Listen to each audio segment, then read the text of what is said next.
You're welcome to my Question TV this afternoon. Have you ever felt like God is silent, or maybe you can just hear Him? But the truth remains that God is always speaking. But in today's noisy world, His voice gets drawn, out by something else. In this video, I will show you how to recognize God's voice even in the midst of life's chaos, in the midst of challenges of life, in the midst of the noise that is available over there in the world, how to hear and how to recognize and hear God clearly in a world that seems God is not speaking, or that God is silent. What will help us to be well positioned to hear? I think that this is the best thing. What will help us to be well positioned to identify, and hear the voice of God clearly?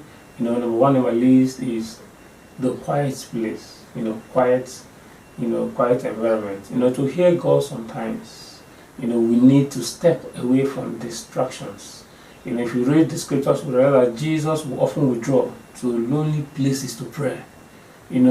Jesus, was both God and man.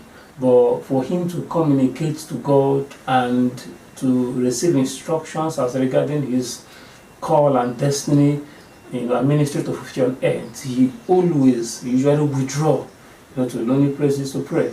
At a point, Jesus was led by the Holy Spirit, to fast for 40 days and 40 nights. He went to the wilderness, where he had ample time with God. And by the time he was coming out of such experience, we saw how God began to use him mightily. At a point too, his heart was so heavy, he went to pray. He was alone. He went to a solitary place to pray. He even went with his disciples, but the disciples, disappointed him in quotes. He was in agony, he was praying. Because the pain of what he was about to pass through, was beginning to become real to him, and he had nothing else to do but to go to him that has the final say, go to him that can help him, and he began to pray, trusting God that the cup will pass over him. But at the end, he aligned with the will of God for his life.